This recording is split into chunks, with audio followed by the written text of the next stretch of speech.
We got a question from the chat room. Anthony wants to know how long it took you to get used to the boots. Oh man, those boots! I still have my boots. The boots took a while, but basically it took like the first week of boot camp, and it's right there in the title, boot camp. Those are uncomfortable. Those are some stiff leather boots, man, and we were running in those things on tarmac, and it was a lot of ouchies. Did they tell you to get them completely soaked and then wear them dry? Did they give you that little tidbit of information? They said that, but we didn't get them till we were in boot camp. So it's not like I had them at home and I could sort of wear them in before I got there. And then who wants to be the a-hole walking around leaving wet footprints your first day at boot camp on your first jog? So I don't think anybody really did the soaking of the boots, at least not that I know of. Wow. I just kind of rolled the dice and let my foot pay the price. Michael Kudlitz said he kept his boots as well. Leach said he got rid of his as soon as he could get him off his feet. So I think Ian Bailey lit his on fire. People had different emotional reactions to the boots. I still have my jump uniform and my helmet. I have my entire gear. I have my jump uniform, my helmet, and my boots. Wow. Yes. And I think I'm the only guy who ended up with my uniform because I was stuck there a little longer than the average guy because I got sick. And then when I was leaving, I was kind of walking around. I went out to Hatfield just to walk around set, and the wardrobe department's like, "Hey man, you want your costume?" I'm like, "Really?" I'm like, "Yeah." Okay, great. So I took it. Well, speaking of sticking around longer or shorter, Megan Fitzgerald from Canada would like to know when you finally filmed the episode where Skip Muck is killed, did you still hang around the set with the guys even though you were done filming? And did they film everything? Was everything filmed in chronological order or out of order? Most things are filmed as far as within an episode, things are filmed out of order. But episodically, it was filmed in order, except for it went episode 1, 2, 3, 4, 5, 6, 7, 9, 10, 8. 8 was the last one filmed. And I did stay around. I was wrapped from the movie, I think, a week before everybody else. There was 2 crews working simultaneously. Even though my work was done, somehow with the schedule, there were still some more shots to do in another episode a few weeks later, so I wasn't fully released until about a week before the show was over. You said you got sick. What did you get sick on? Was it food poisoning or a pneumonia? Man, I got a parasite, and I'm telling you, it was not the cleanest environment to be eating lunch. You're basically crawling through fields all day long, and then somebody hands you a piece of chicken on a stick, and you eat it, and then you crawl through fields more. So I wasn't the only guy. Like Nolan Hemmings got sick, but I got sick twice, man. And I got, the second parasite was bad. And I came back to the States, went to the doctor, and the doctor was like, "Hey, we need the name of the restaurant where you had this food because there's crazy things going on inside you." And I said, "It's a catering truck in London. Good luck finding it."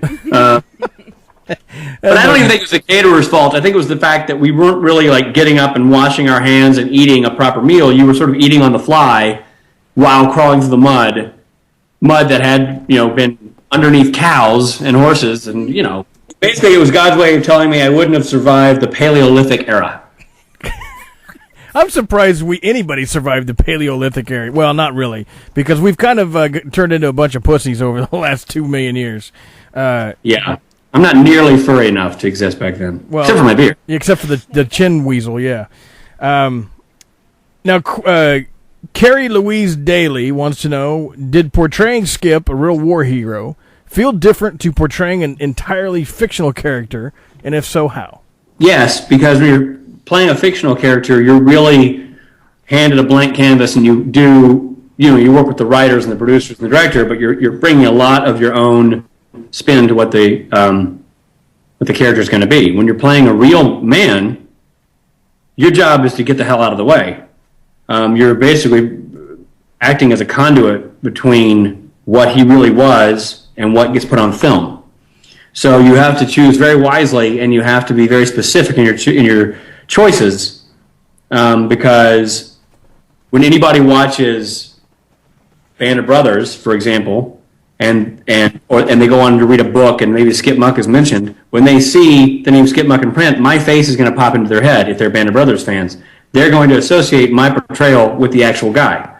So that brings with it a certain amount of responsibility to do it right and do it to the best of your ability and do it accurately. When you're playing fictional characters, you don't have that assignment. So you have a different approach to designing the character. All right. That's that would be the answer that I would expect, by the way. Making stuff up is easier than portraying somebody in real life. That's correct. Randy Shaw, North Carolina, asks, during the Crossroads episodes, you're seen flicking Tim Matthews, Alex Pencala, in the ear with a spoon and pulling on his uniform. How did that whole scene between you two come to be? We were in the back of that scene that was going on, and what that really was literally me just bugging the living crap out of Tim Matthews. And I think that we had some long days, man. We were together for 9 months, and Tim is an awesome guy, super nice guy, super fun to be around.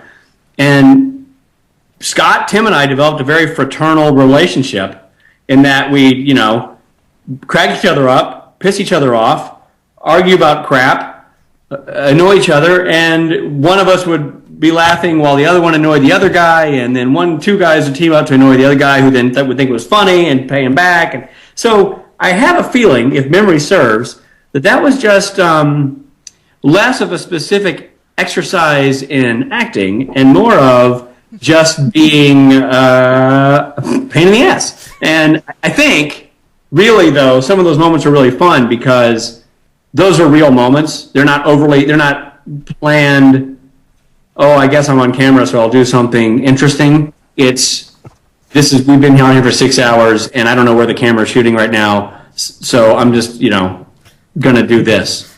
And I think sometimes that comes off very, very natural, if you will. What was your favorite scene to shoot? And this is from China in Canada. China from Canada. These girls are true fans of the entire experience. They young ladies. Nice young ladies. They're Okay. huge fans of Bands of Brothers, and they actually call themselves the Band of Sisters, and they show up every Wednesday for all of the interviews, and they have put in most of these questions. So wait, what was the question? What did China from Canada want to know? She wanted to know what your favorite scene to shoot was. Favorite scene to shoot? Gosh, that's a hard one. We had a lot of fun things to do. Because honestly, we were playing war. And I'm not taking away from the severity of the subject matter or of the acting required to execute it correctly. But you would practice attacks, you would rehearse your maneuvers through a city, and then you would just execute those maneuvers or those attacks over and over and over again. And they'd shoot what they wanted and put the cameras where they wanted, and you wouldn't be aware of that. It was, out of all the movies I've ever worked on, or TV shows, this one seemed less like a TV show or movie than anything else, because it felt like you were out with your friends executing maneuvers and playing war, for lack of a better example. And that was actually one of the things Tom Hanks said to us at boot camp orientation. He said, we're not making a war movie, we're filming a war. So you worry about your assignment and fighting the battles, and we'll worry about capturing it on film. And that philosophy permeated the whole process, and that is to say that I don't know specifically what I would say my favorite scene was. I really liked the scene where we're all, I think it's the end of, it all becomes one giant episode to me, but we're all in the barn, and we're talking about, and everybody's goofing around before Lipton comes in and says we have to go back out on, and fight some more. And everybody's just goofing around, and there's a lot of ad-libbing, and it was all the guys sitting around. I mean, some of my favorite scenes, one of my favorite scenes actually didn't make the movie, but it was the after boot camp party, after basic training was over, and there's a party where everybody, all the guys in Easy Company are getting drunk and singing, and there was, I think there was a couple of moments from that in the show, but the overall scene got shortened significantly, and that was a lot of fun too, because again, you had all the guys in one room basically just goofing around, and they were figuring out what to film, so that was a lot of fun.